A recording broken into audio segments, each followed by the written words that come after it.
All right.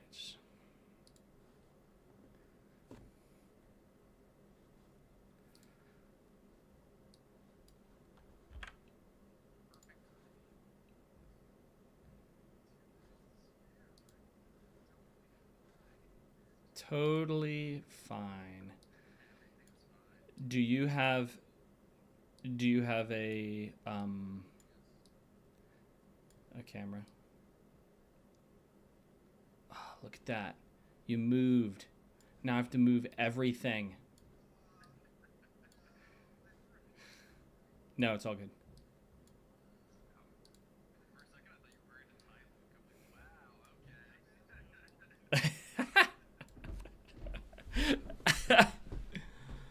Oh, man. This is serious business, boys. It's not for anybody who might be watching this. It is not serious business. This is going to be a really fun... Oh, I'm moving things wrong. Ah! My goodness.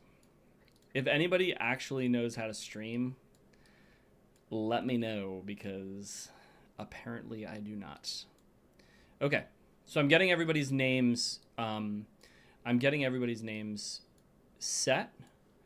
We will be doing introductions in one moment, as long as I don't die. All right.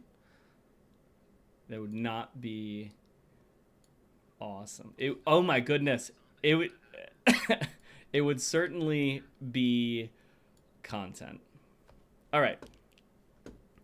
I think this is good. So hello everybody. We are here to play through some of our new module, Battle Mage Farmer, Tales of the Ecclesia. I am getting over a cough, and so if I start hacking midstream, please forgive me. But we are going to have a fantastic time. So before we get into it, we're going to go ahead and let everybody introduce themselves. Just give a name and which character you are playing. All right, we're going to start up in the top left with Luke. It's you.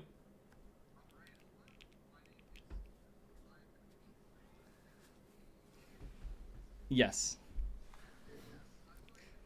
Mm-hmm.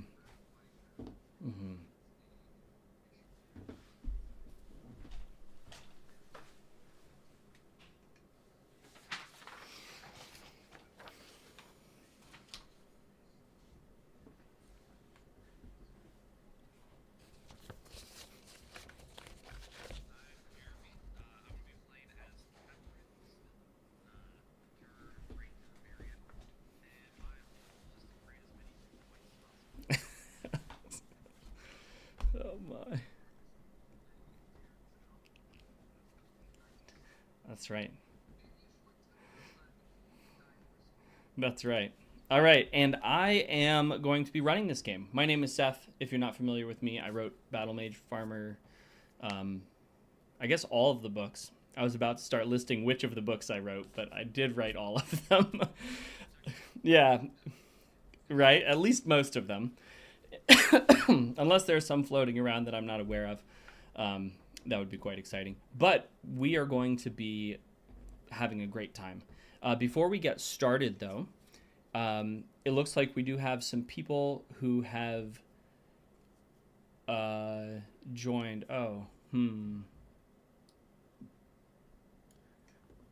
So, in typical Seth fashion, we're going to have to do all of our introductions over again because I had all the sound turned off. For you guys, not for me. I was good. Perfect. Okay, so real quick, live show, everybody. This is how it's gonna go. Thank you, Stoic, for saying something. Real quick before we jump into that, Yes. Seth, can you send me the link so I can get this on our backer kit as well? Oh, did I never do that? No. I definitely copied it. There it is. There it is. All right. Okay, cool. Pasted. So, folks, this is going to be a awesome time, and we will probably have more mishaps like that. So if you notice something going drastically wrong, just let me know in the chat. And we are going to do another mic check by having everybody introduce themselves. Luke, we're going to start with you. Go ahead. Hello, as you've not heard before, my name is Luke, and I am going to be playing Paige Lee, the Trap Finder, who is a roguish variant, and I plan on absolutely letting everybody else come across the traps and not helping it whatsoever. So Great. And I'm Kyle. I'm going to be playing Priest, which is a cleric variant, and I'm just going to destroy all these undead and rid the world of necromancy. All right. I'm Jeremy. I'm playing as Catherine, a ranger variant as the hunter. And I'm not going to take anything seriously in real life or as the character, and try to just create as much doom points as possible. And I'm Marcus, and I'll be playing Terrence Alwood, the Holy Knight. A bit of a temper, a soldier born into the hot forge of war, but would die for his squad. And, as I already mentioned, I'm going to be running this game. Before we get into it, I do want to do a little bit of an introduction for the Battle Mage Farmer world, just to sort of set the stage so that all of you watching have some context around what we're playing. There is more of this, excuse me, there's more of this information in the module itself. I'm not going to spoil everything. This is really just to give you guys a taste of what it is that we've built. So I will be talking about some of our new mechanics. We'll hopefully be seeing some of those mechanics. We'll be encountering some of the custom monsters that we have made for this module. We'll be getting a chance to use some of the doom points, see some of the cool abilities that people have, and get, again, sort of a sneak peek of the module itself. As I was going through this, I would just like to say the amount of content in this thing is ridiculous. I kept like going through page after page after page to try to find the section that we're doing. There's a lot in here, which is really exciting. But before we do that, before we get into any of the mechanics, we are going to, like I said, just sort of introduce the world. I really am gonna not die. I promise everybody. So, the world of Battle Mage Farmer is a world on the edge of the apocalypse. This is sort of a classic swords and sorcery fantasy world, but a apocalyptic war has been raging for generations. And the result is that practically every nation in this world has collapsed. There are only a few remaining. Food is starting to get scarce. People are resorting to banditry and really any means necessary to ensure their survival. In the last, the war has finally come to an end in the last few years, and it's left sort of these fledgling groups that are trying to survive. And one of those groups is the Ecclesia. The Ecclesia is a quasi-religious organization based around a powerful being named the Eternal Flame. And the team is part of the Ecclesia and has been sent on a mission to a remote valley where reports of a necromancer have been starting to surface. And so up until this point in the module, the team will have gone to this remote valley. They'll have engaged with the priestess who has called them for this job, and had some interaction in the town of Fairford. This module definitely benefits, I think, if you've read the books, but by no means is it necessary. It plays very much like sort of a classic fantasy world. So we have 4 characters today. There are 5 custom characters for this module. It can be played with anywhere from 3 to 5. I mean, obviously you can adjust it for any size you want. And we catch up with our heroes as they are starting to head further into the valley, leaving the town of Fairford and heading towards Sutton Farm. So I'm going to let's see. Is there anything else that we wanted to, before I start, Jeremy, is there anything else that we wanted to introduce? Did you want to explain the mechanics Oh, in a little yeah. bit more I detail completely before we forgot. I got so start excited pulling about the out story. stuff out of our butt? Yeah. I'm the freshest player here. Yeah, for sure, for sure. I don't know Okay. the lore. I've been paying attention. All right, so Edge of my seat. here's the deal. We have 2 new mechanics that we're really excited to introduce. The first is Doom Points. So if you're watching on the stream, you can see that we have I'm going to make it bigger. We have a number sitting on the side of the screen. This will change as the game goes. All right? This is the number of Doom Points. There are 10 Doom Points currently, and as the characters interact with the world, they can gain or lose Doom Points. All right? And every time they gain a Doom Point, this is a countdown or a count up, I guess, to the apocalypse, right? So every time they gain a Doom Point, the apocalypse gets a little bit closer. And every time they lose a Doom Point, they ease back from the edge, and the world gets another moment to breathe. And so this is a mechanic that again, it will change as the game progresses, and it will actually impact how the game plays out. And this is a module with multiple endings, right? Based on how your party does with the Doom Points. In addition to that, we also have, and I guess because this is a public thing, you should all know how we gain Doom Points. So we can generate Doom Points as a group through using a mana feat, which we'll talk about in a second. That's our second custom rule set. Taking a long rest, rolling a natural 20, or destroying a gloom skull, which is an object in the game. Now, you can also remove Doom Points, and so if you complete a quest, you can remove a Doom Point.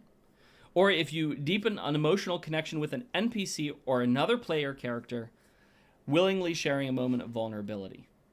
So that's more of a GM discretion sort of thing. If you have a really cool interaction with another character or with a NPC that furthers your character's story, and again, we have 5 custom characters for this module, all with their own backgrounds, who actually have a novella about them that will also be coming out with this campaign. So if you can further their story in your game, you can also pull the world back from the edge of the apocalypse. So those are Doom Points. And then we also have mana. So the world of Battle Mage Farmer is full of mana, and class holders or player characters can use that mana in order to do lots of really cool things. So we'll talk about this as the game progresses. Each character on their sheet has a bunch of different abilities that they can use that are unique to that specific character that utilizes the mana in the world around them. It's fun, it's flavorful, and it adds Doom Points. So you have to choose whether it's worth using or not. Yeah, I've been wondering about those mana feats on my character sheet. Yeah. So we have a nice mix of characters here today. We have a trap finder, we have a priest, we have a hunter, and we have a holy knight. And I think, unless I'm missing anything, I think we are ready to go. What do you think? Ready to go? Okay. Thumbs up for me. Sounds Let's do good. it. So, the party has left Fairford. Fairford is not the largest of towns. It's actually pretty small. And so a simple jaunt down the main street has brought you to the edge of town. And you see a long path that winds through rolling hills and around forests. As you walk down the road, you notice that the air, which had been clear a moment ago, has started to get a bit gray.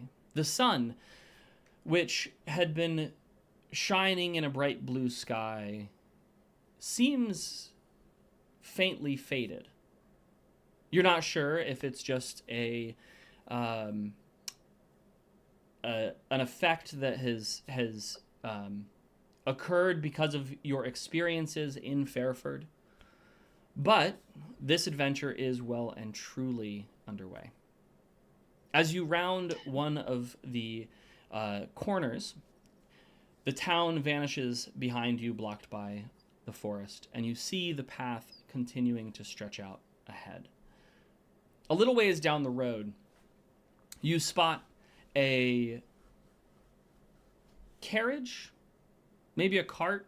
You're not quite sure. It's hard to see from this distance. It's on its side, though, and it looks like it's run into a bit of trouble. So talk me through a little bit. How are you guys, how are you proceeding? Terrence has been on edge since going into the woods with kind of just the uneasy atmosphere that has kind of been looming over the party. Definitely been checking his corners, making sure his compatriots are going to be safe under his wing, under his watch.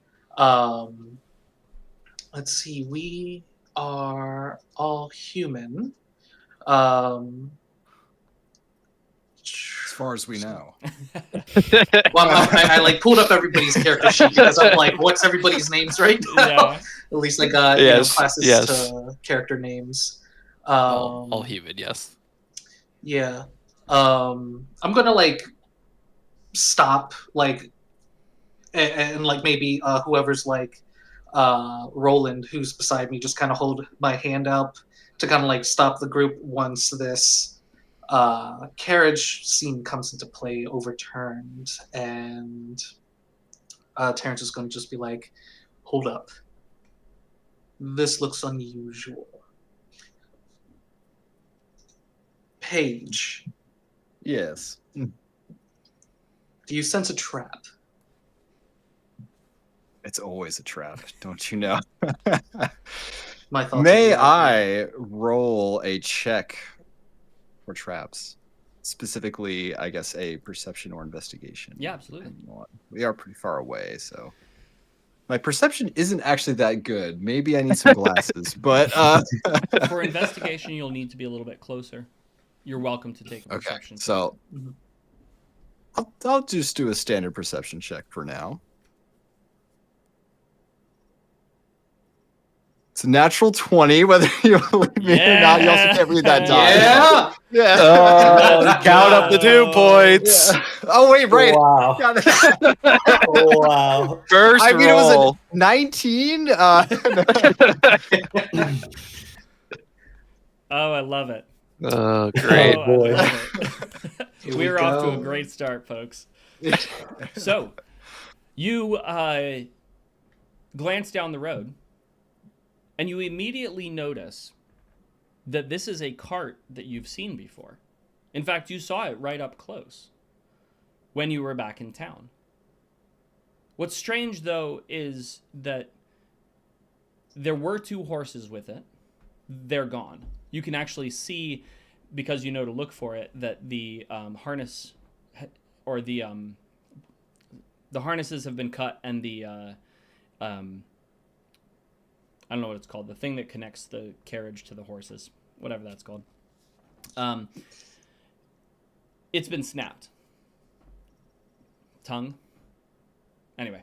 Something like Tie, that, yeah. Something like that. I thought that was for oxen. I don't know. Yeah, maybe I it thought is. that was a Maybe it is. yoke. Okay, anyway. The thing that connects the horses to the cart has been severed. On top of that, you notice that it seems to be that one of the wheels had snapped, and you can see where it must have hit a rock, and it sort of tumbled the cart sideways. You remember specifically that what this cart contained were a series of chests, like 6 large chests that weren't particularly fancy, but were definitely locked. You know, because again, as you walked by, you had glanced over, and sort of a professional standard to check. For sure. But they were yeah. Get you, Paige. but they were definitely locked. And so you're fairly, like I said, you're fairly familiar with what this is just because you've seen it before. Is there a large tree nearby that Catherine would be able to climb up and try to get a better view? There is a large tree, but because of how the path winds through the forest, getting higher isn't necessarily going to give you a better view because you'll be blocked by branches. Fair enough. You folks are probably about 200 feet from the overturned cart. Okay. Well, I see no immediate danger though. Correct. I Yeah, just saw this there's no immediate danger. cart You don't full know of where the driver is. wonderful things. Okay. You didn't actually see the driver when you were in town. You just remember the cart Okay. and the markings on the side of it. Finders keepers then. Maybe. Or we could help find the individual these items belong to and maybe get a reward. Well, we can do A closer deception check? investigate. I don't yeah. We can get closer to investigate. Terrence is just going to draw his long sword Okay. as they get closer, not leaving anything to chance. Okay. Paige will follow his lead and also ready her weapons. I'll do the same, but from a range, a distance behind them. I'll let them tank the damage. Okay. Yeah, I'll Catherine, just be watch her walking up. flanks. I'll I guess as we're getting closer, try to see like maybe I can do a perception to just see if there's any like drag marks or something, or like it looks like something maybe went off into the woods. Okay. So well, there's a 16 plus Okay. 3, so 19. All right. And then everybody else give me your passive perceptions. I have to figure out where we put that on this sheet. Yeah, we do It's have on a the right wisdom above sheet. weapons. Yeah. That's- It's a It's beautiful on the sheet, in my right opinion. above weapons. Oh, okay. 15. I guess we should go in order. Luke, what do you have? So 10. Okay. Yeah. Strong 15, and then Marcus? 11. 11. Okay, cool. So,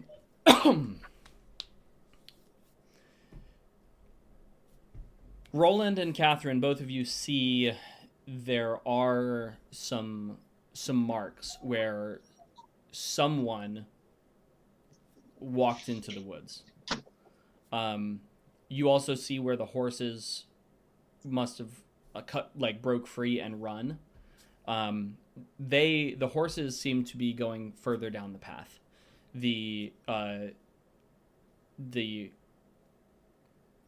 There's also then a path into the underbrush that looks like somebody who was very angry because there's a lot of like broken branches and like scuff marks and kicked rocks and stuff like that, heading off into the forest. You don't see anything else.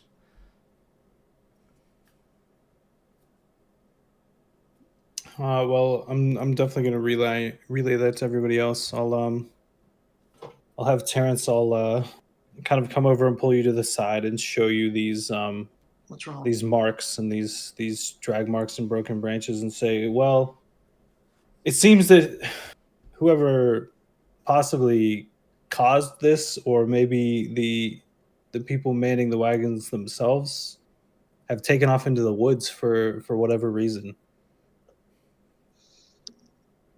These drag marks. Was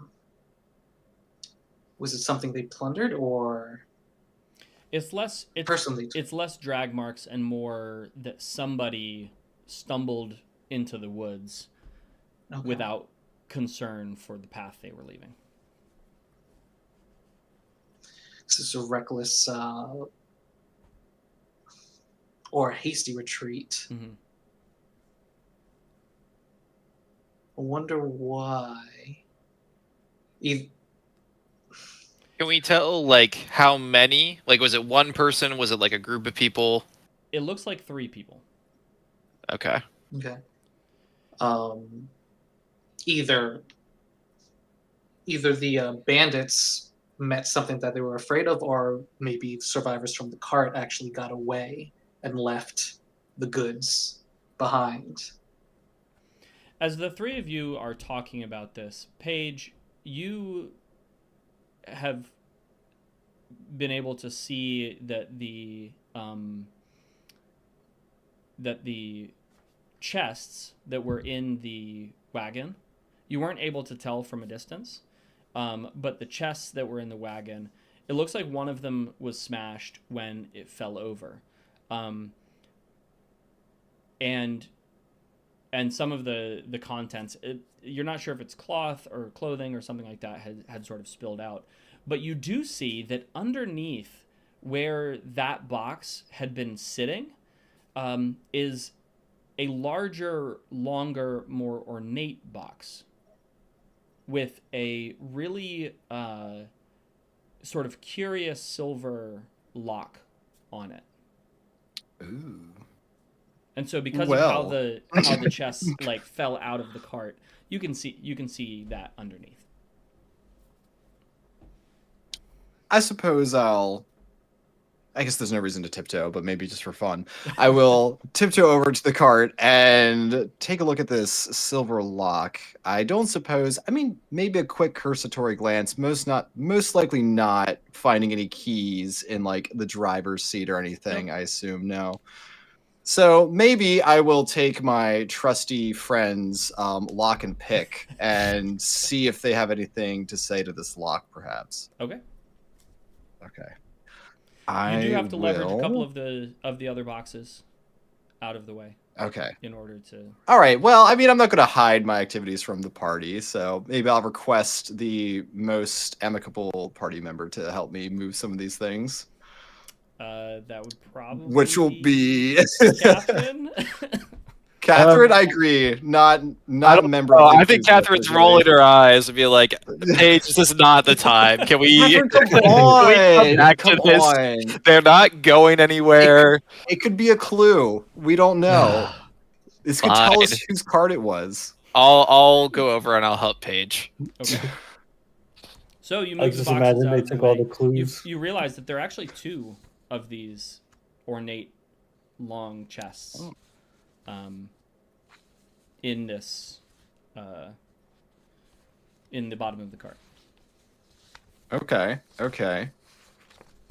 Eeny, meeny, miny, mo, I suppose. Sure. Do I need to specify one different. or?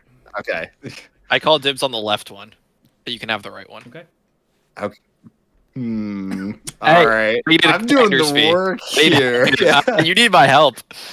Yes. So I will attempt a check to open one of these locks. Okay. Now, if all goes wrong, I do have a skeleton key mana feat that does allow me to unlock basically anything I want. Any mundane lock once per long rest, just so everyone knows. It does generate some doom points, but I wouldn't be too worried about that. All right. In any case, I will roll. We're going to do the jingle jangle dice. I'm going to roll a bonus die with this. It's not affecting anything, just so I can hear the noise. You guys probably can't hear because of my sound deafener. Okay. Okay. That is a 17 plus 9, All right. which is 26. 26 definitely opens it. You mess with it a little bit, and you think to yourself, this is an awfully complex lock for something for. But the more you mess with it, the more you realize that it's not really complex in so much as it's actually just a really bad lock. And so once you figure that out, you're able to sort of jimmy it open, and it pops open. And when it does, you find yourself staring at a very angry-looking zombie. So we're going to go ahead and roll initiative. That's not the loot I had in mind. Oh boy. Silver. Hmm. Oh, well, shucks. What's my initiative? Cool. Once you got it, I let am me know. crushing it today, guys. What'd you get? Well, I got a natty 19 plus my initiative, which is 3, so 22. Okay. I got a 9 total. Let's go. Let's go. I got a 10. And A 7. Rolling an eye or just Hey, trying to figure out where the, yeah, you guys are What happened distracted. here? You are not nearby. You said 10. All right.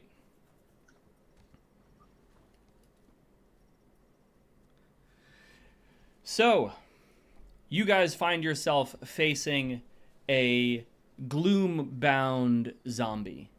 And as the casket, which is what you now realize this is, though it's not shaped like a casket, it's shaped like a long rectangular box. As it pops open, the zombie lets out a loud moan with an oddly carrying quality to it. When that happens, the other box begins to thump and clicks open.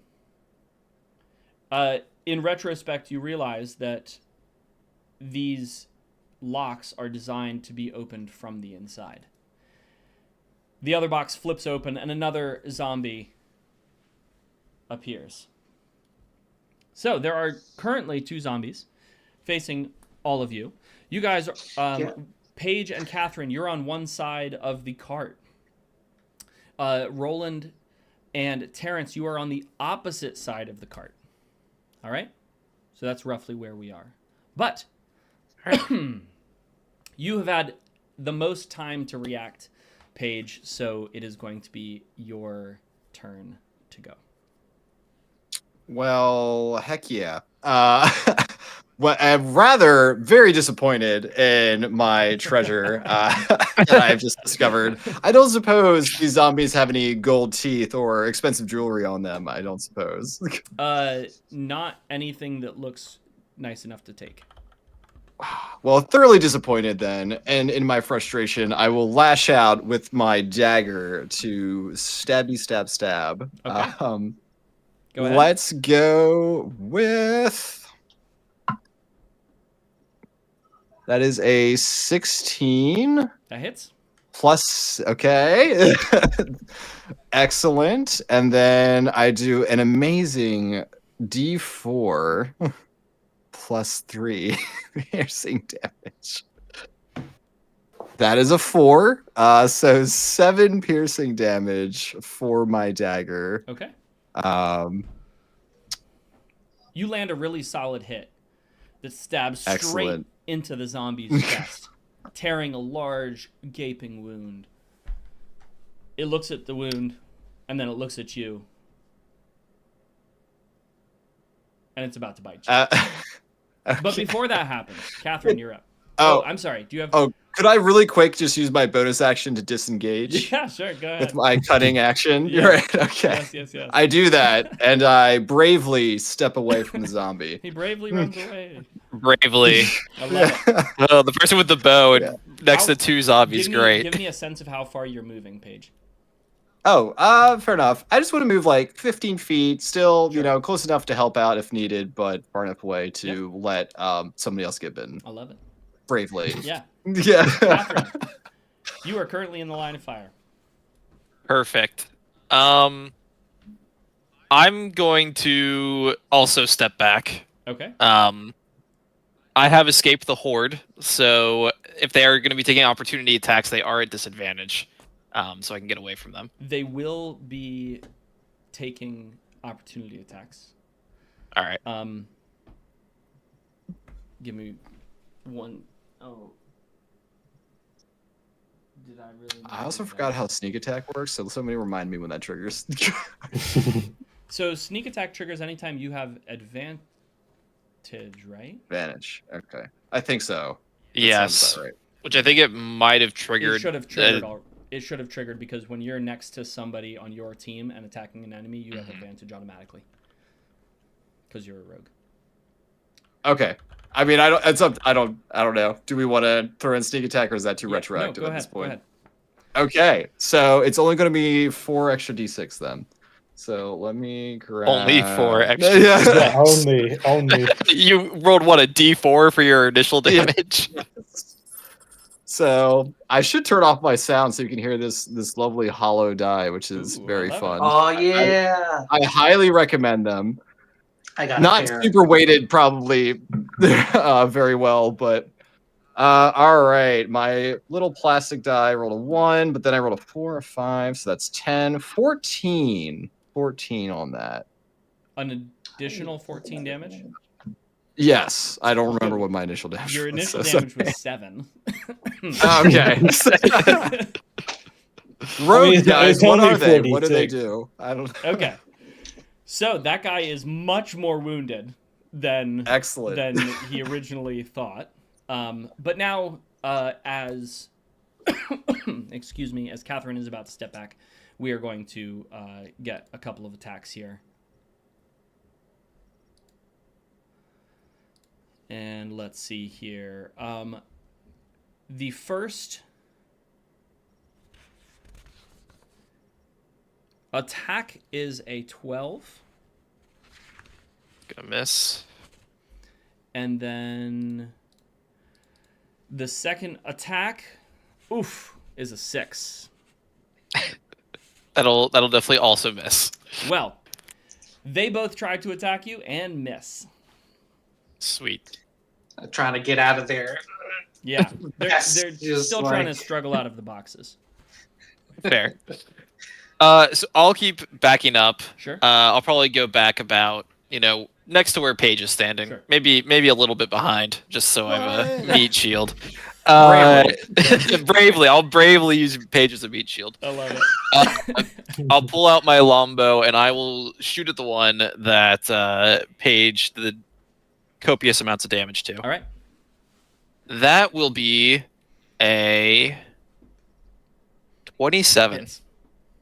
Okay. So I'll So pull out close. my D8. For 5 piercing damage. 5 total. Yes. All right. And if that one is still standing, I'm gonna shoot at it again He with is. my extra attack. All right. That one's only gonna be a Hits. 13. Oh, okay. Sweet. And that one's going to be a 9 piercing damage. All right. Badly wounded. Barely All right. on its feet. All right. And then for my bonus action, because I promised to create Doom points, I'm going to use Living Lore. Okay. So I can choose a creature that's within 60 feet of me, Yes. and I learn its damages, its resistances, its immunities, and its vulnerabilities. Okay. So its immunities are poison. This is a gloom-bound zombie. Its immunities are poison. Its condition immunity is poisoned, so it cannot be poisoned. Mhm. And then what else do you learn? Resistances and vulnerabilities. It has no resistances and no vulnerabilities. I mean, it is undead, so Okay. it has a vulnerability to holy damage. Yeah. Okay. And then that will add 3 doom points if you did not add them I already. did not. All right. Okay. So you really are committing to this. I keep my word. I love it. All right. I'm going to be relying on everybody who's watching to double check my math on this. All right. Cool. So for anybody who's just tuning in, because we did get a question about this in the chat, that number next to me, those are doom points, and doom points bring the apocalypse closer.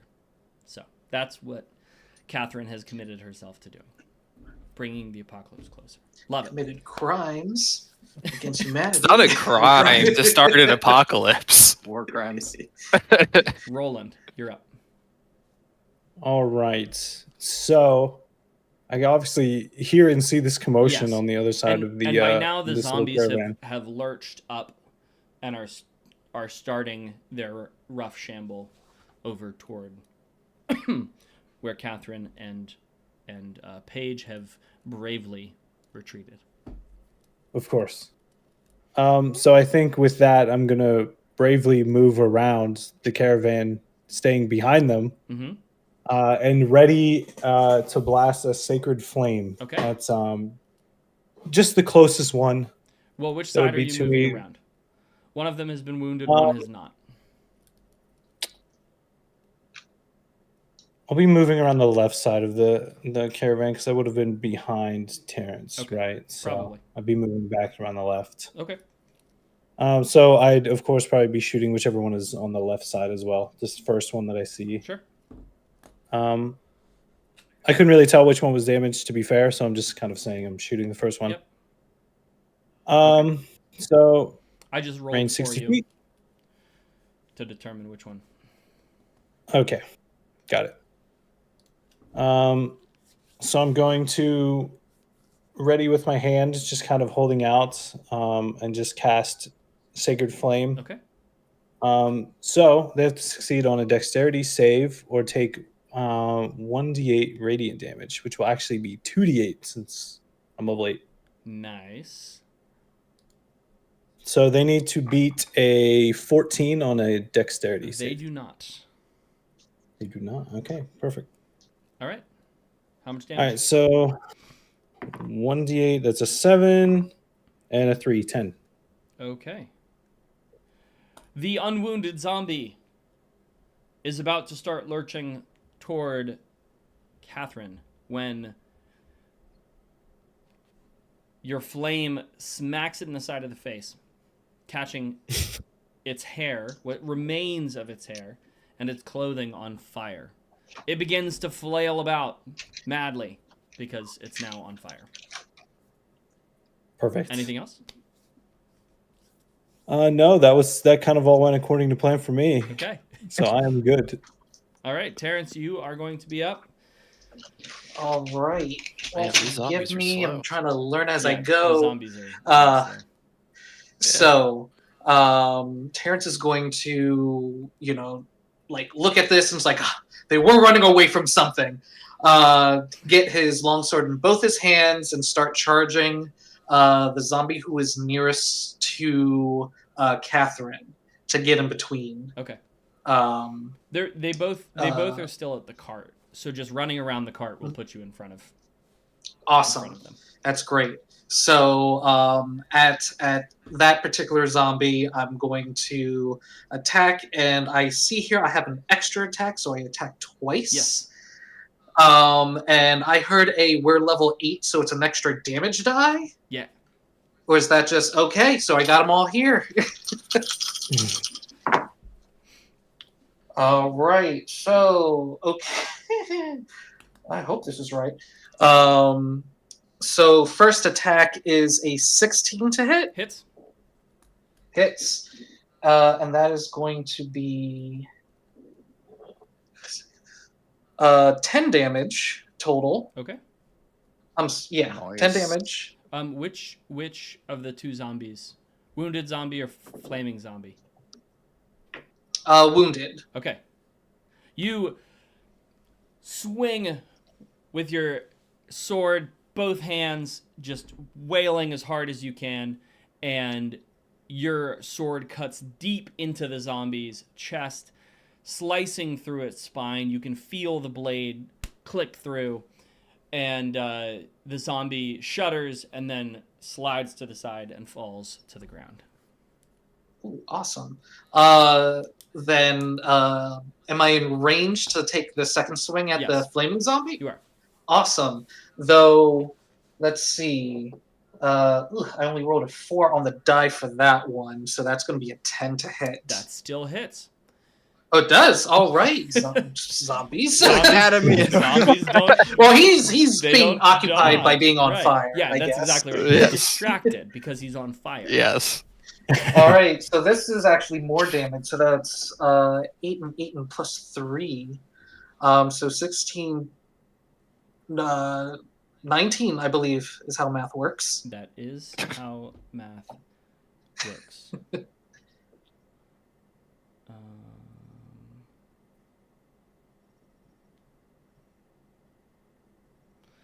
All right, so he is very wounded.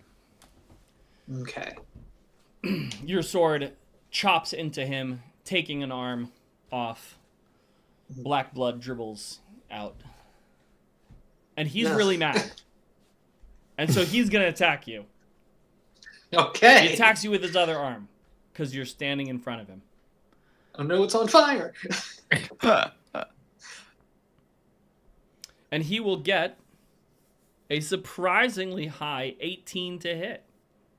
18. Ooh. AC is 19 if we're not counting the +1 I saw somewhere. That should Anyways, already it's be- 19. that your +1 should already be Awesome. in. Yeah. That's good. Okay. No, AC is 19. He So I bounces off your armor, and is very sad. So that He's is not having that a good is- day. Yeah, that's it. Okay. So,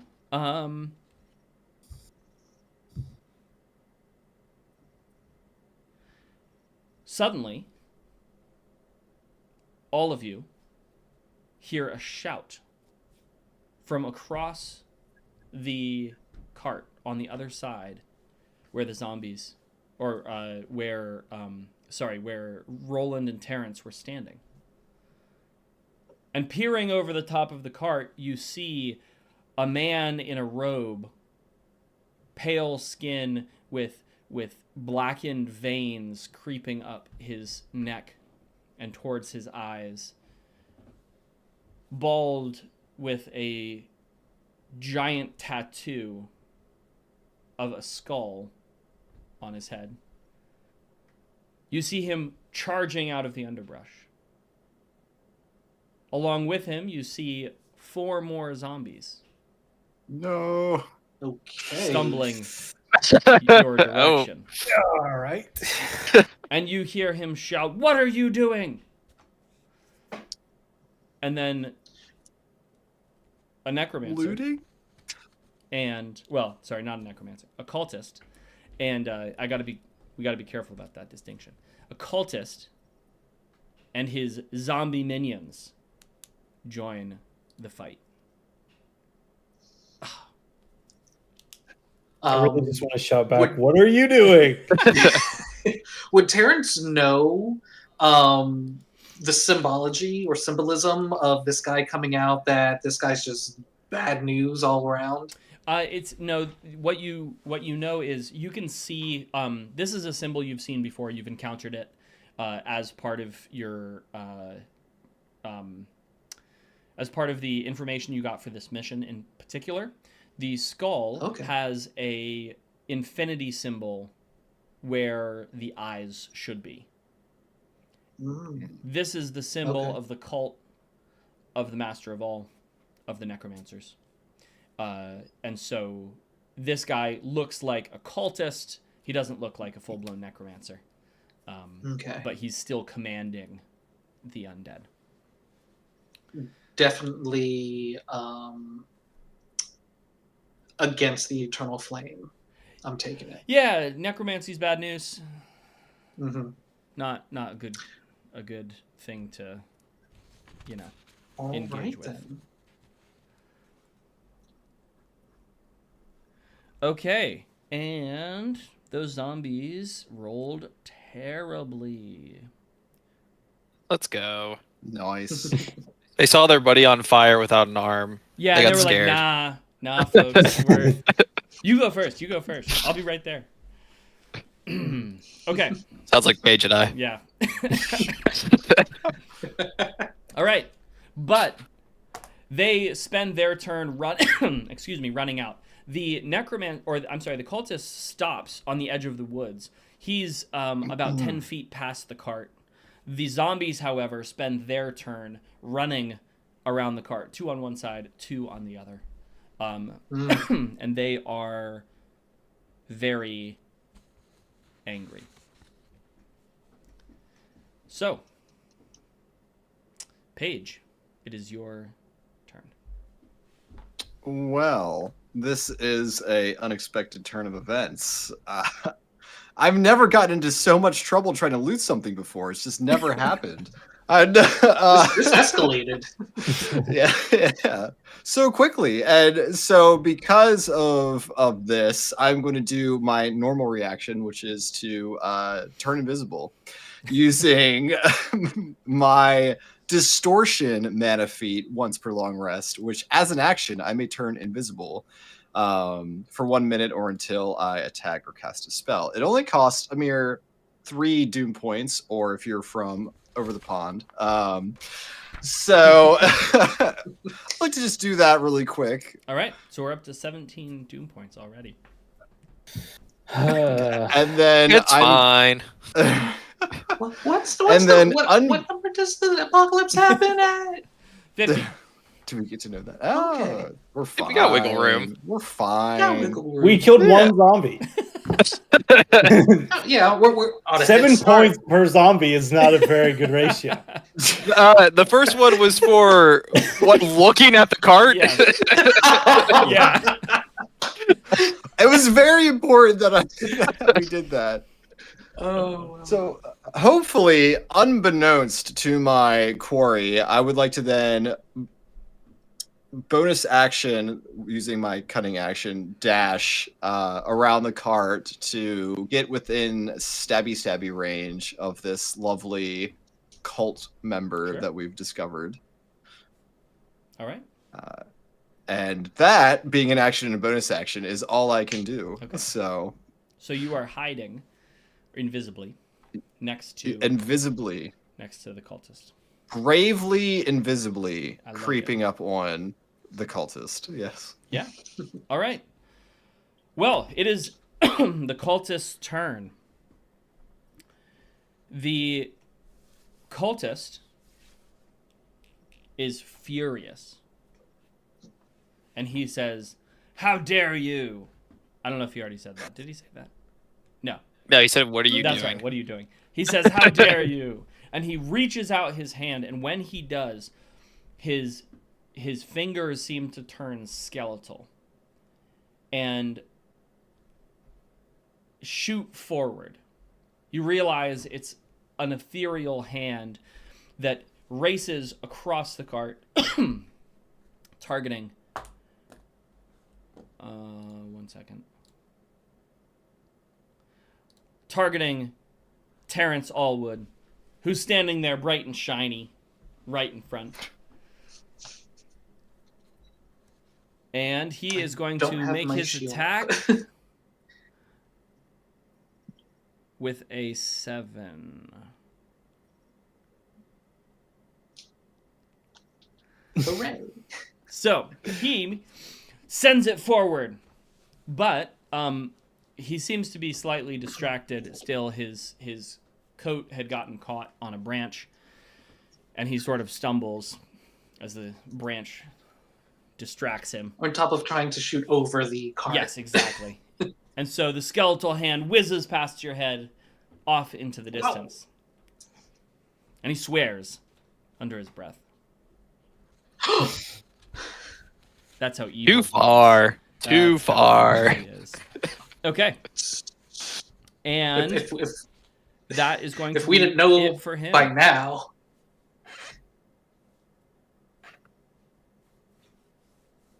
He's done. So one of the zombies who has lurched around the cart is going to be attacking Roland. And he gets a 22 to hit. That'll do it. That'll hit. That'll do it. About time. Very nice. Very nice. All right. So that is 6 damage. Bludgeoning. 6. Okay. Got it. And then, Catherine, it is your turn. All right. Do I see the one that's on fire is still standing, right? Yes, flailing about. All right. Catherine's gonna pull out her bow. I guess the bow's already out. Just pull out another arrow and take another shot at it. Okay. That's gonna be an 18. Hits. Okay. And 9 piercing damage. It takes it in the eye and falls to the ground. Perfect. Just where I was aiming. All right. And then with my extra attack, I'm going to shoot the one that just smacked Roland. Okay. For a 17. Hits. And 10 damage. And then, is there another zombie within 5 feet of that zombie? Yes. All right. Then I'm going to use Horde Breaker and do another attack on that zombie. Nice. So it'll be 14 to hit. Hits. And 8 damage. 8 piercing. Okay. Dang. You made it. You made it, Kyle. Did that cost Holy- 15 points? Does Horde Breaker cost? No, it's just an ability. No. Okay, cool. That's just an That's ability. just one of the fun abilities. Yes. Yeah. I like I that do Horde Breaker. really love all of these characters just have such great tunes or abilities and really fun. Okay, cool. So the zombie that you shot, the second zombie that you, or I guess third zombie that you shot, Yes. reels back after getting hit with an arrow and lunges forward to attack Roland.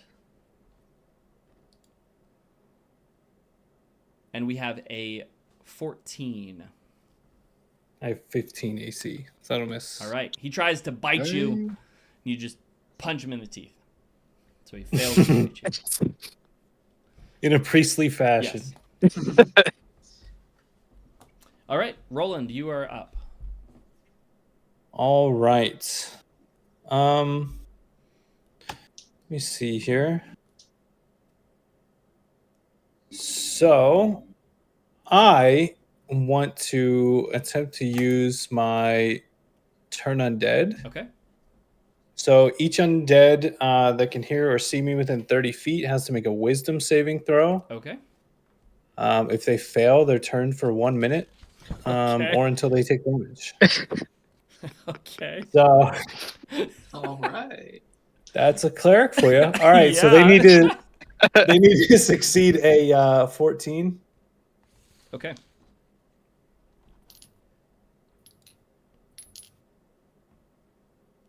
So the first one, I'll just go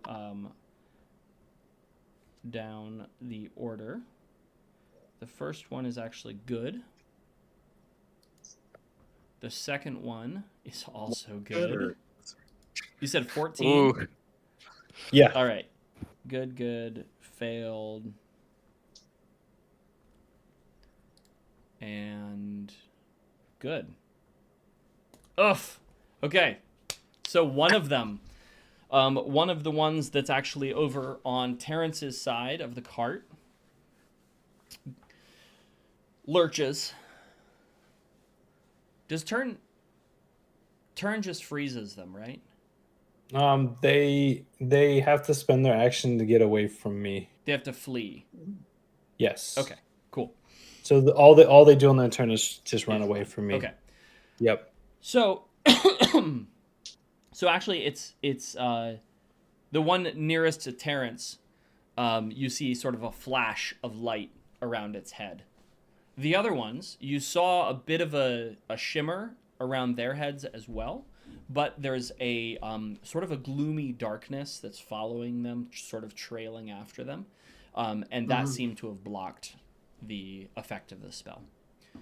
Terrence, you are up. All right. I'm going to move beside Roland and Catherine. Kind of come in with an attack for the zombie that hit Roland, Sure. or whichever Well, one's not running away. If you, so there's one next to you that's going to run away. There's another next to you that is just standing there. Or he's like coming up on you, and then there are. All right.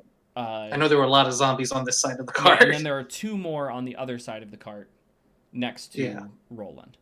So if you leave where you are, you will take attacks of opportunity. Right. No. Okay, so the one that I'm engaged with, Yes. I will attack that one. Great. All right, it's a 13 on the die. You hit. Awesome. So they have an AC of low. that'd be 16 damage. Okay. He did not appreciate that.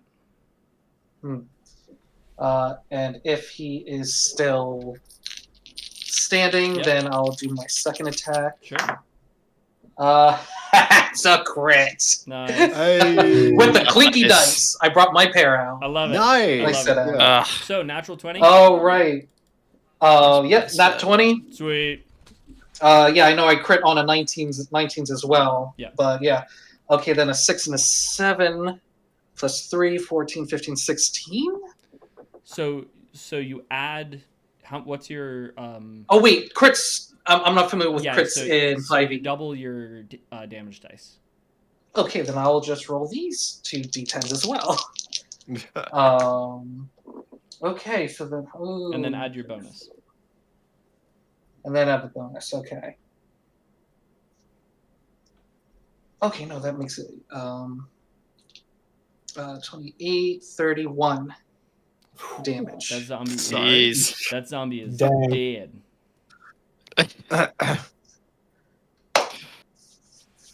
And then, if I can,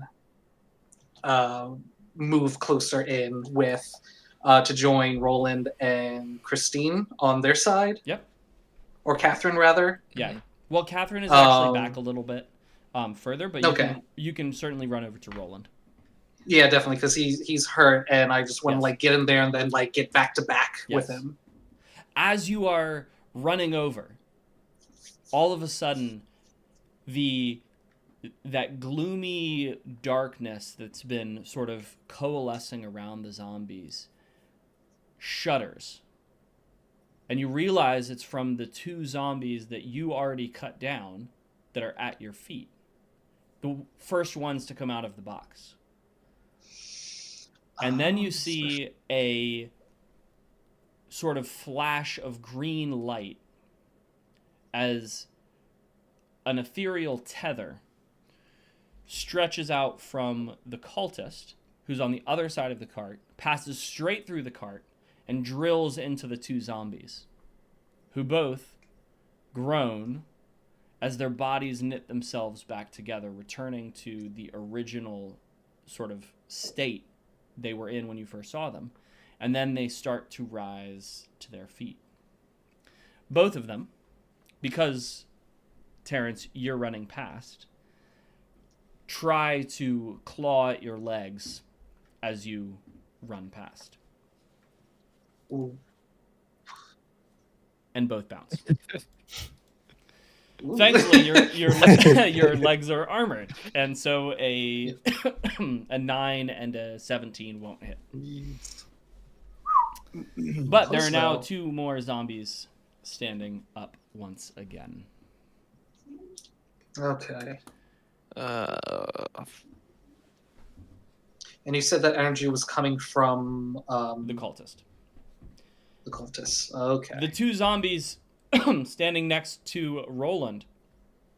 One will attack Roland, one will attack Terrence. The first one lets out a roar because it is energized. It's going to do this. It's been practicing the whole time, and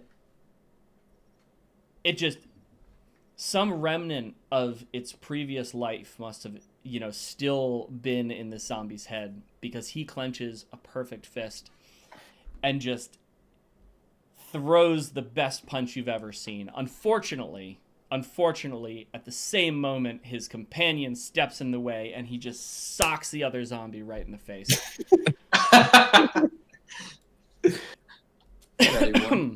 Woo! like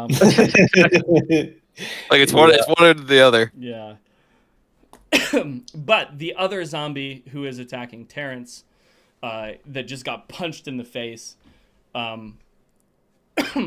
only ends up with a 19, but bounces. So attackers lose, right? Defenders win. I think I you was just have to pretty Not sure attackers. Is it I thought it attackers was win? 2 hit. Am I thinking? I think it's Is it attackers win. beats it? Meets it You beats just it. have to- Yeah. Okay. you Cool. just- So after getting We should really punched know in the this. face, he is furious. But instead of taking it out on his companion, he decides to take it out on you instead. And so Terrence, he hits you with a 19.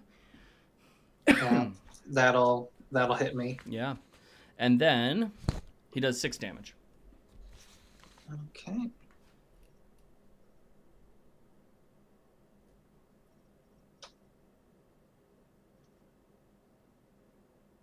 All right. And Paige, we are back to you. Well, hello there. You saw that green band of energy more clearly than anybody else, because everybody else is on the opposite side of the cart. You saw that it is coming from a glowing, or a skull with green glowing eyes. Excuse me. That the cultist is gripping in one hand.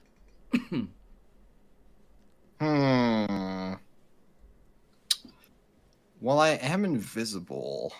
The question is, would it be easier to kill the man, or would it be easier to steal his possessions, which I am very well known for? Oh, that is tempting. The age-old question. Like you can do both. Yeah. They're not mutually exclusive. Oh, yeah. Cut coin purse or cut throat? right, exactly. What do you got for me? All right, let us. Well, I crept up on this man? Yeah. I do have another 30 feet of movement, I suppose. Okay. You are literally On this breathing on his cultist. neck, which is one of the reasons Okay. he missed in the first place. He's like, what is this? He gets curious, like, ew, what was that? I think I'm gonna go. I'm gonna go for the stab. All right. I think, because it's probably the safer bet. I'm just gonna get in close and say Sure. that's cheating. In his ear right before, and then give him a little stab. I believe I get advantage, right? Because I'm Yeah, you do. invisible. Yeah. All right. Ah. And okay, that is not a good one, but this one is okay. So with that, it's a 16 to hit. All right, you hit him.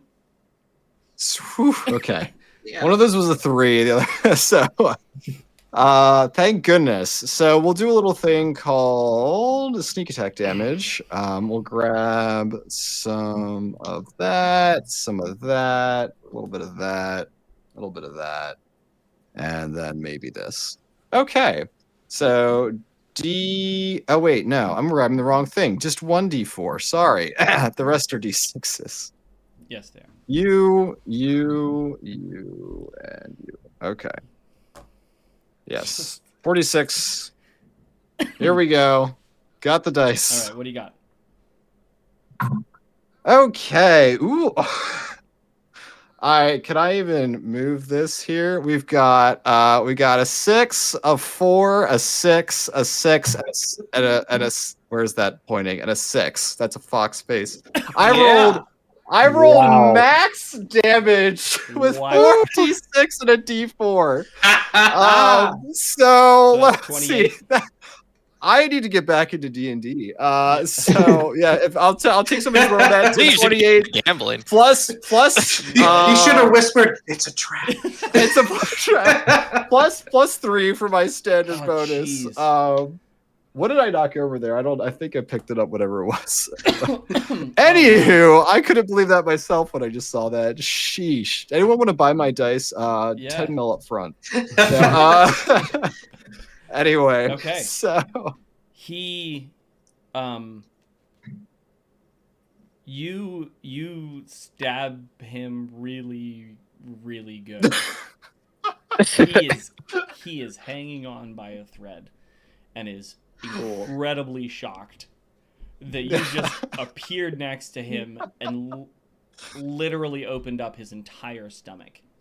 Like, you start stabbing what do you have for him. lunch? No, I don't want to know that. You start stabbing him in like one kidney, and he like spins around, and your blade just drags all the way across the front of his stomach, laying it open. His intestines start like dribbling out. He is in rough shape. He stares in absolute shock at you. And I'm just gonna go, "Water tribe," and walk away.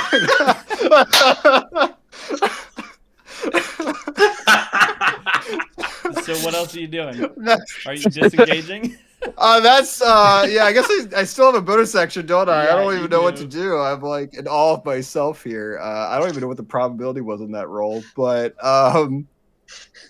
yeah. What is my? Yeah, I mean, I'll I'll disengage, Okay. I suppose. And I used. Yeah, well, if I was already up on him, I guess I can disengage and then walk. I'll walk over and hide in the bush he was hiding in. Okay. I So can't you run back actually into the hide, but woods. just like You run back into the woods, yeah. so he can't see you. Yeah. Ridiculous. And then I retire from D&D forever. Right. But No more rolls tonight. It is the cultist's turn. He is in very poor shape. He is going to pop open or grab something from his pouch, pull it out, pop it open, and chug his potion, regaining a few of his precious hit points. should have bonus action pickpocketed first. No.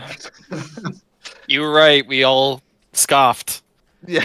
He will then start stumbling down the road, looking like he's trying to escape. He first thinks about going into the woods, but then he remembers that you're in the woods. And he's like, no, I don't think so. And so he starts... The woods aren't safe for little cultists. That's right. He starts stumbling down the road. Once again, the skull that he's holding flashes, its eyes glowing green, and a thread of green necromantic energy shoots across the field, or down the road, to where the cart is, and Terrence, the zombie that you cut to pieces, is knit back together and rises to its feet. Lunging forward to join its friends in attacking you.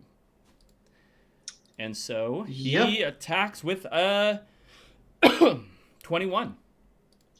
That's a hit. Ooh. 6 damage. Okay.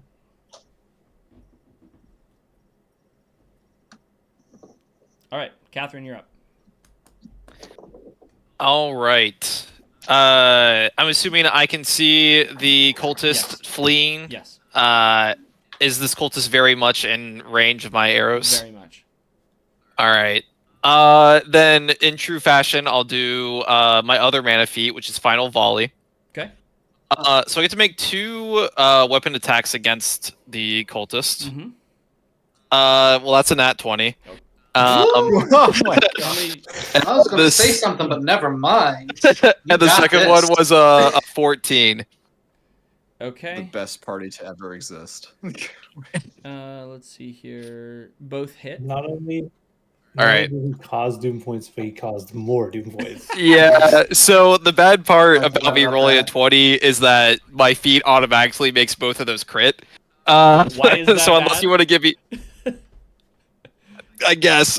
So we said I double my dice. You double your weapon damage. Okay, so that's 10 plus... So the first one hits for 13, All right. and the second one hits for... Wow, that was awful.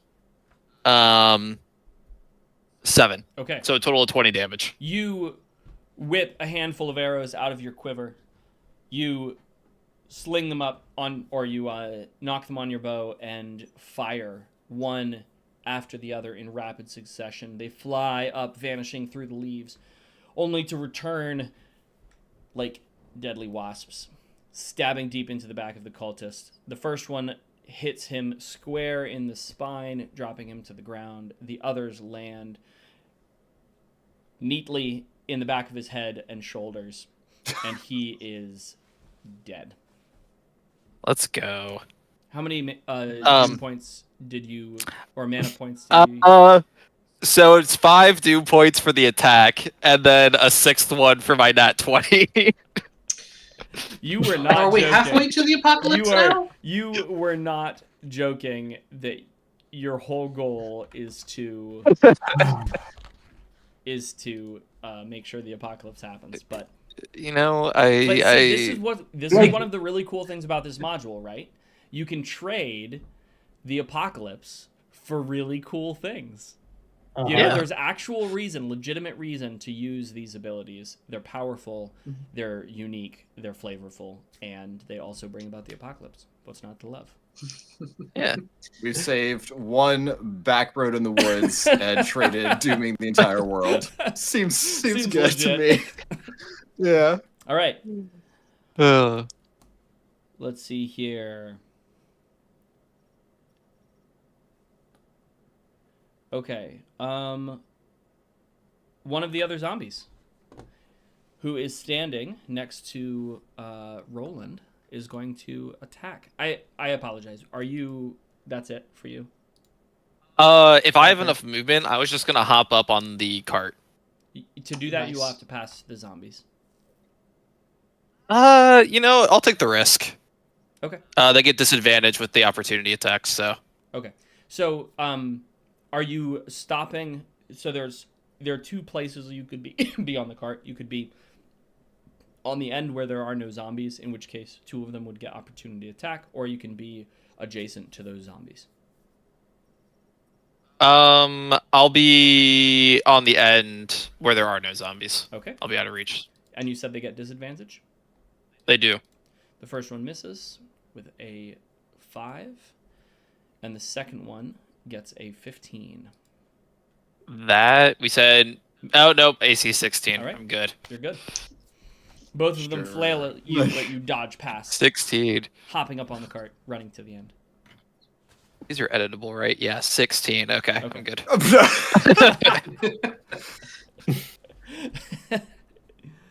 All right. So, Roland is up. Okay.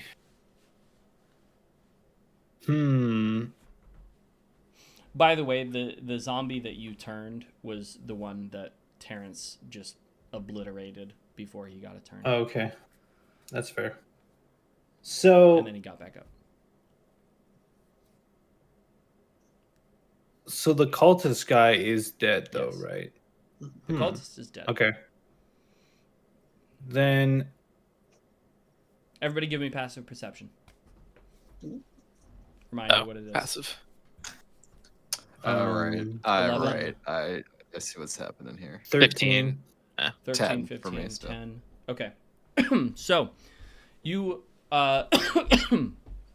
everybody except for Paige and Terrence. Paige, you're in the forest. You can't see anything. Right. Right, yeah. Terrence, you are bravely fighting the zombies who are all Yeah. trying to gnaw on your armor.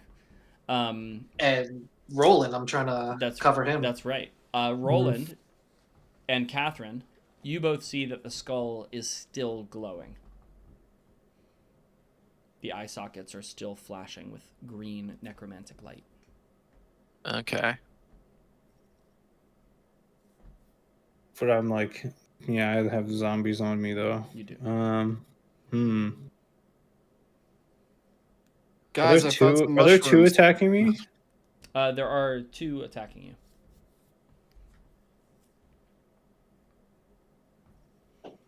You can always disengage. That is true. They can't hit anyway. Just take the risk. That's fair. Am I close enough to be able to get in range of where this cultist was running to? Yes. Without like dashing? Yes. Okay.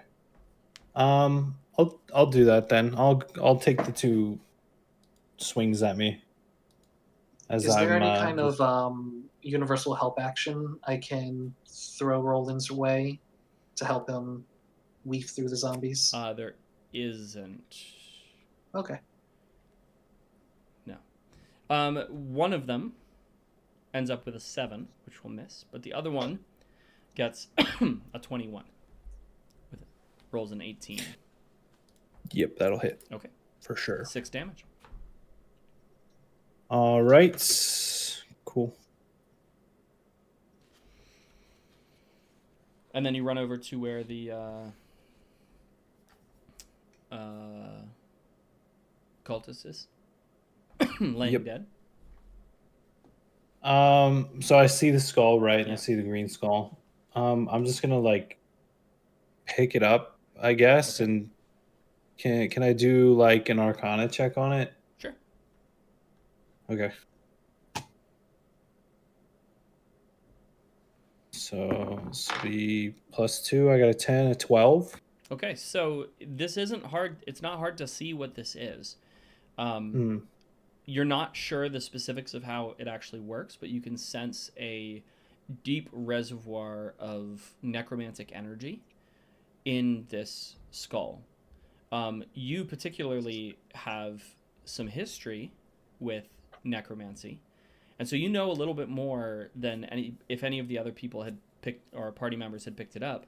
You know that this is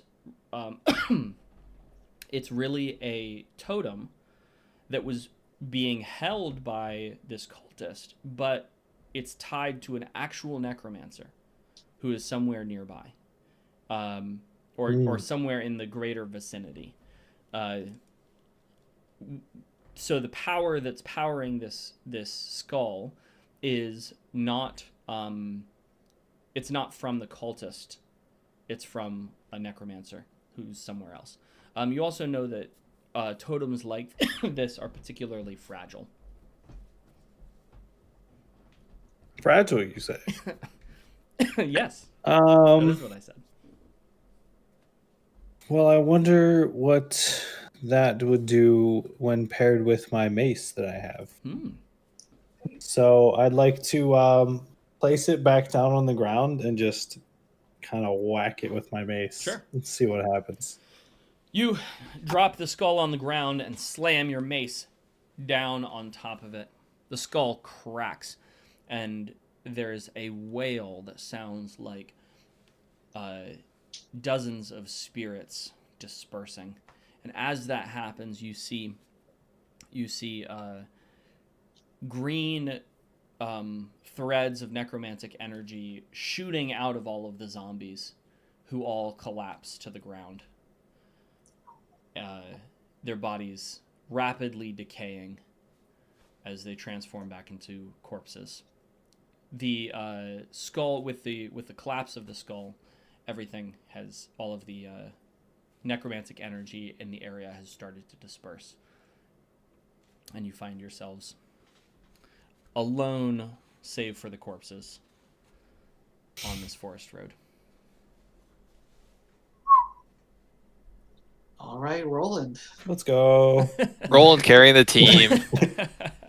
That's a 1 on the multi kill there. 5, 6. 6 in 1 turn, pretty good. Love it. All right. Do so, I Go ahead. Go ahead. I was just gonna ask, can I see where Paige is, or is Paige still hiding in the woods? Paige is still hiding in the woods. All right. I'll save my remark for when I see Paige again. All right. So, Guys, I found mushrooms. Terrence is going to after trying to shoulder all these zombies and they all just fall and see try to get situational awareness of what's going on. See Catherine up on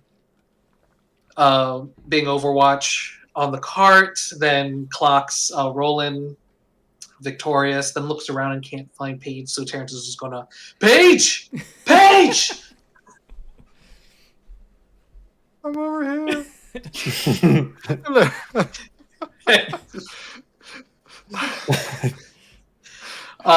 Terrence is gonna go to the edge of the woods to see if he to where the voice is. Mhm. The adrenaline is still going. Paige will stumble out of the woods, leaves in her hair, and a pile of mushrooms in her hands. Slightly bloody, maybe, but maybe not. yeah, no, you have blood splashed all across you from the way you cut that guy's stomach open. I also did read my personality description here post-murder, post-mortem, and my first thing it says, Paige is charming and sweet. So I don't know how to feel about this recent massacre, but I'd like to do something Sure. quickly. Can I just take the pieces of this broken skull token thing? Mhm. I'm just I'm curious of how it works, and I'm thinking maybe if I take it and I don't know, maybe piece it back together or something, I might be able to figure out more about it. Okay. Yeah. I don't know. It's kind of Absolutely. So it has been, smashed into a bunch of pieces, but you're able to pick Yeah. up the pieces and sort of put them all in the bottom, or you put them sort of together and wrap them up, stick them in your pouch. They are not actively necromantic, though there are faint traces of necromantic energy infusing the shards. okay. Cool. No more really than the bones of the zombies have attached to them. Cool. After searching around a little bit, you are saddened to find that there is nothing of value in the cart, and this necromancer has even less. The rusty, the cultist. The rusty dagger that he has at his belt is probably the thing of most value. Granted, he was carrying an incredibly powerful necromantic skull that could continually resurrect zombies, so he didn't, I guess, feel the need to carry around any other weapons. That did not serve him well. But after pushing all of the bodies off to the side, the four of you decide to continue on towards your original goal, which was Sutton Farm. I mean, if it's still there, we're halfway to the apocalypse already. Right? Yeah. So we just better It's not on go the fire. same way. We go, it's just a crater. Yeah. Oh, man. If any place in the world is not going to be a crater, it will be Sutton Farm. Okay. Slight spoilers there. But as you break from the tree line, the valley levels out into a few fields and pastures nestled against the mountains that rise beyond. The property of Sutton Farm stretches out in front of you. You see a farmhouse, 2 barns, and a fairly large shed, all situated around a wide open farmyard. It is middle of the afternoon, and so you can hear the sounds of the animals, and you hear a shout from someone in one of the barns.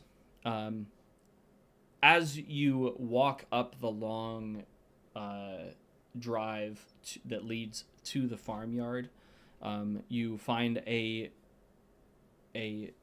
slight man standing with his arms crossed in the main yard. His stance suggests that of a guard at the gate of some grand palace, rather than a simple farmer. With his sleeves rolled up, you can see one of his arms catching the sunlight, shimmering in a sort of silvery, a grayish silver. And it appears, against all odds, to be made entirely of metal. "Welcome to Sutton Farm," the man says, though his tone is far from welcoming. "What can I help you?" "Hey, wait a second. I know you guys." Though his once clean-shaven face is now covered with a beard, you recognize Thomas Little. Thomas is a former spy master of the Ecclesia that you were once sent on a mission to rescue. In fact, the first mission that you did together. It's part of the novella. You cut out there for a second. You wanna whisper that again? Oh, did I? Yeah. It's part of the novella. But Ooh.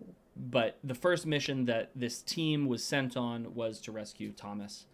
The last time you saw him, he looked in much worse shape and was missing one of his arms from the elbow down. Welcome to Sutton Farm. What brings you out this way? Spy Master Thomas. It's Oh, good to see you again. No, just Thomas. I'm a Ah, farmer now. You're right. Ah, Farmer.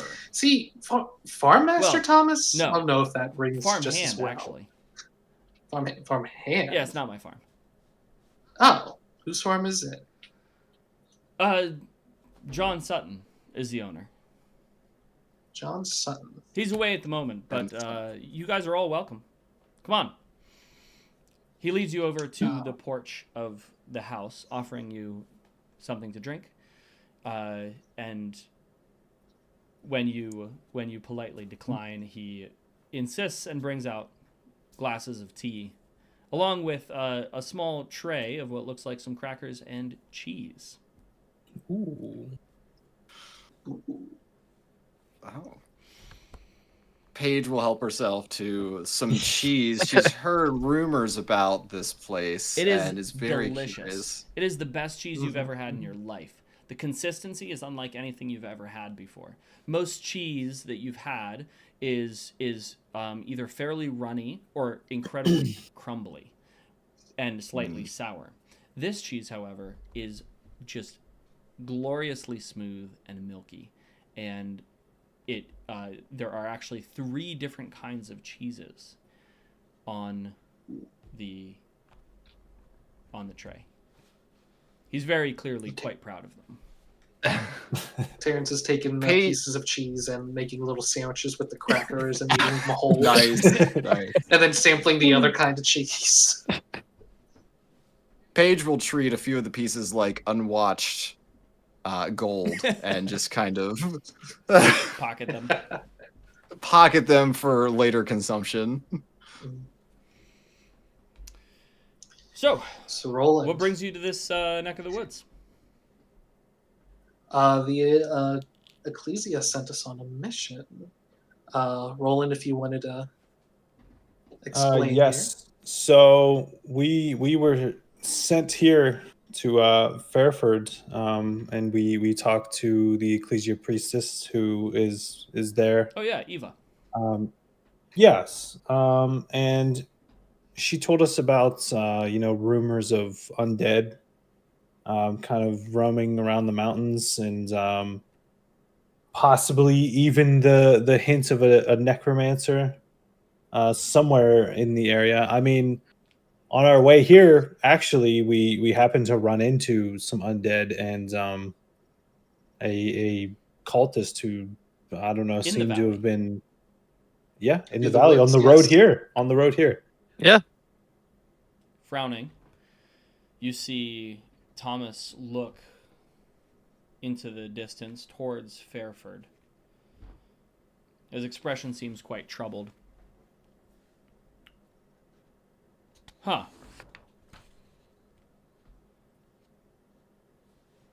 What seems to be bothering you?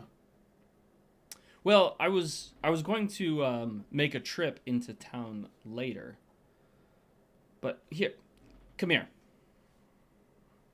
He leads you back out behind one of the barns, where you find a cultist very similar to the other cultists that you killed, though this one isn't bald and doesn't have the giant tattoo, who is tied up behind the barn. You also see, Roland, you in particular, notice a hint of necromancy, necromantic energy, and notice the shards of what looks like another broken skull that had been discarded next to the... I had found this guy creeping around the fields this morning, actually.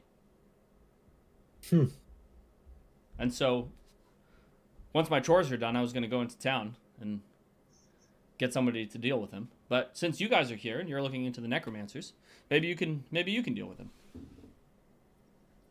Well, Clean up your first of messes all- all over again. First of all, consider me impressed. I mean, you seem to have dealt with him. Oh, it I wasn't mean, me. Oh, it wasn't you? Thomas Oh. jerks a thumb over his shoulder towards one of the pastures, where you see a very large bull staring at you with a very silly expression on his face. The bull did it? Yeah, Birdie. The bull tied him up. Well, no. Impressive. What class bull. is the bull? No. No, he didn't tie him up. That was Ben. Oh. Who's Sorry, Ben? who's Ben? Mm. So you just watched it I happen. supervised. It's an important Okay, skill. that's All right. Thomas seems slightly... I'm starting That to is, learn how uh, you got I'm captured sure- the first time. yeah. Thomas seems slightly Well, defensive we're finding about out his, right now. his role in this. Remind me not to get on the bull's bad side. I kind of just lean over to Terrence and just point towards the bull. As you look over, you see him snort, and a jet of black smoke shoots out of his nose. Ooh, That's unusual. definitely an extraordinary. Hey, Yeah, Of course, definitely. you're a class then, probably. Well, let's see what we can glean from this cultist. Yes. Anybody feeling particularly talkative? I'll walk over and just place a hand on the cultist shoulder and nudge the shards of the skull a little bit and say, "Are you also a cheater?" He looks at you, wide-eyed, but he can't talk because there's a gag in his mouth. Oh, I'm sorry. That's terribly rude of me. It's one-sided conversations are never any fun for anybody. I'll definitely, with my lock-picking skills, untie the gag around this man's All right? mouth. So, what am I? Oh yes. Who are you and who do you work for? All right. He does not say a word and just glares at you. Terrence is going to step forward. All right. Oh yeah. I'm sorry. You see, my friend here is hard of hearing for those that don't act with dignity. So, do you want to try that again so she can hear you clearly? And I'll roll intimidation. Let's go. Let's go. Oh.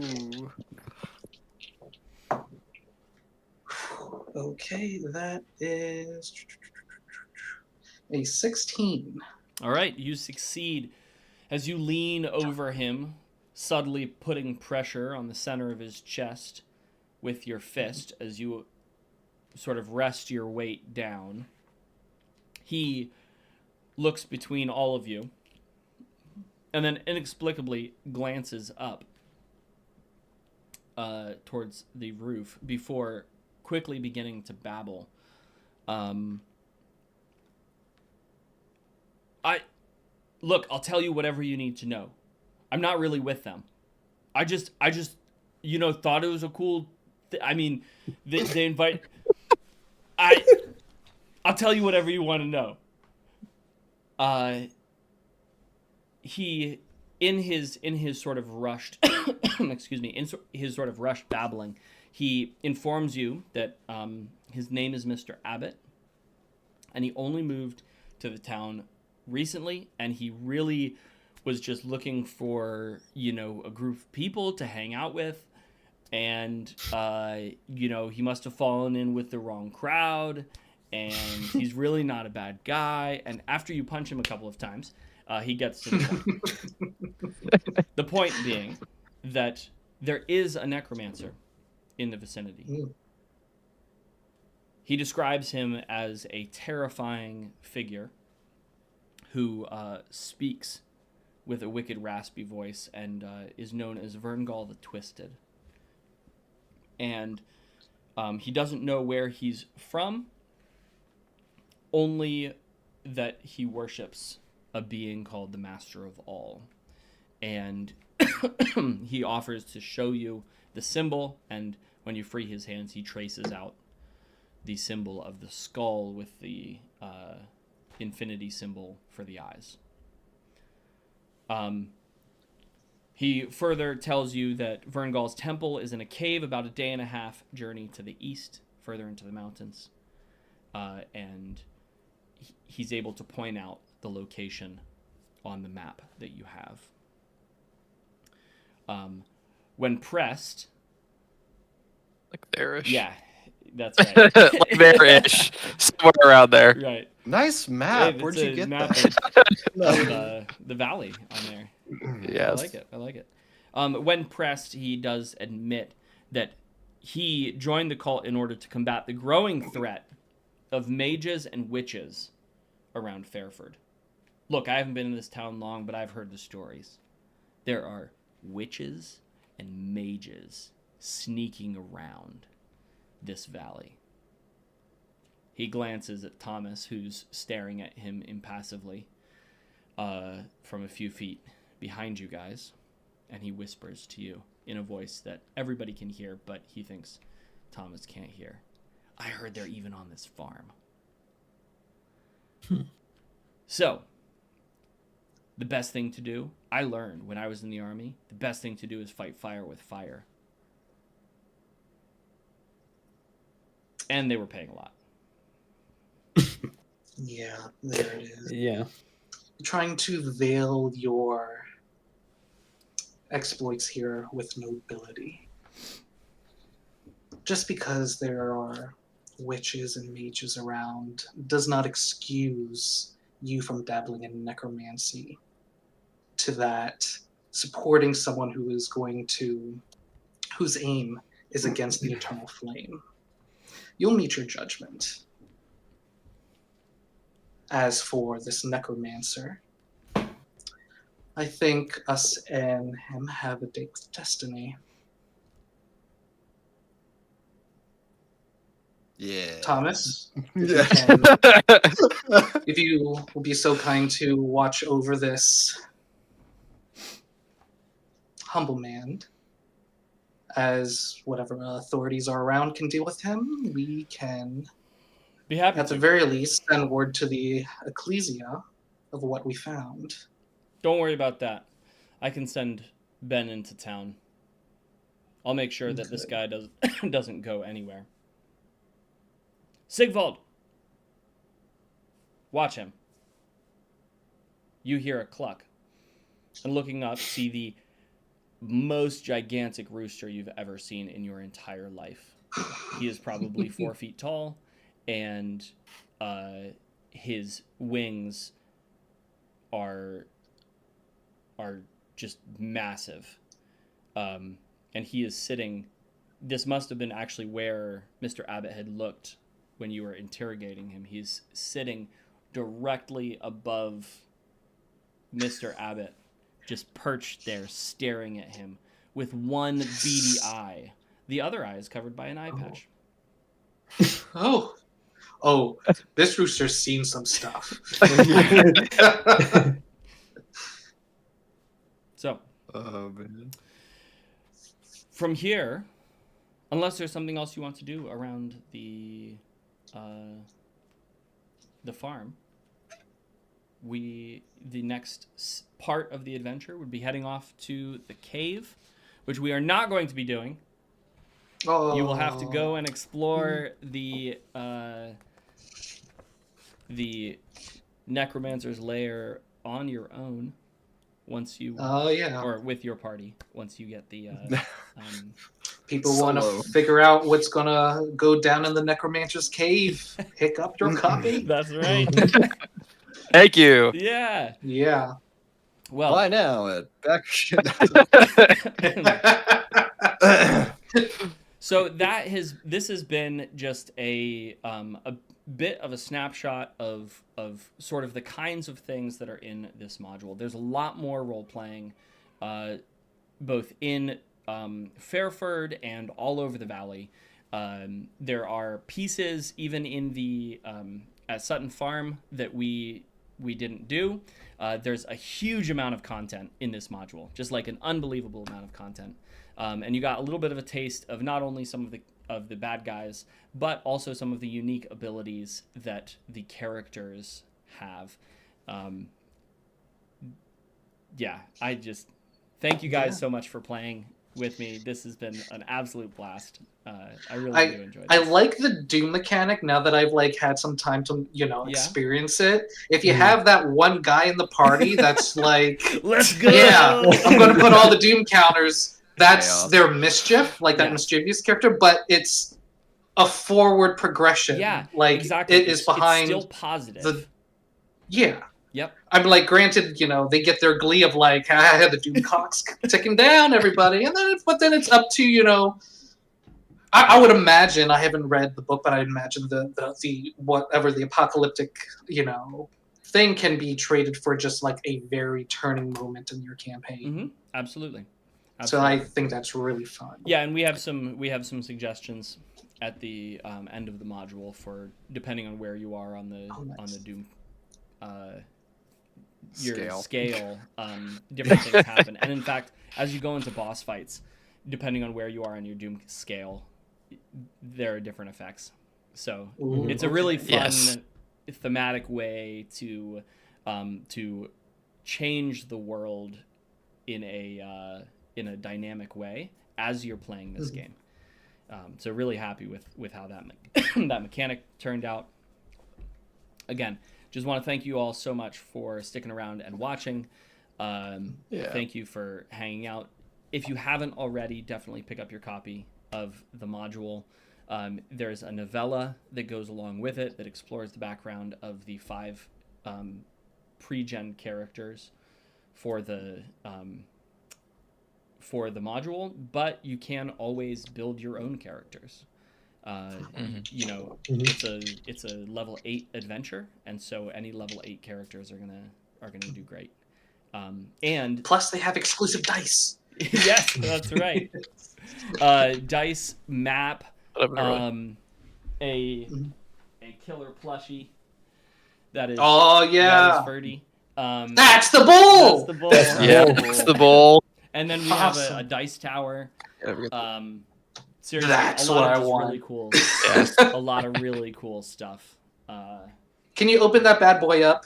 Just I because. should, it was kind of off in the corner for a bit, but Yeah. yes. Yeah, I need. And then on the inside cover it says the apocalypse draws closer, Yep. which is what the books say every time more and more doom points get added. Yeah. So definitely appropriate that I was using it. Yeah. So fantastic. Thank you all so much for hanging out with us. And that will bring us to a close. If you have any questions as the campaign enters its final week, definitely let us know. You can reach out to me or to the campaign directly. But don't forget to pick up your copy, and don't forget to tell your friends to pick up theirs as well. But thank you all so much. Once again, thank you to our wonderful players. This has been awesome. And thank you, Seth. Yeah. Yes, thank you absolutely. to our Thank GM. you. Absolutely. It's been fun. GM. I love this stuff. All right. Cool. Thanks, everybody.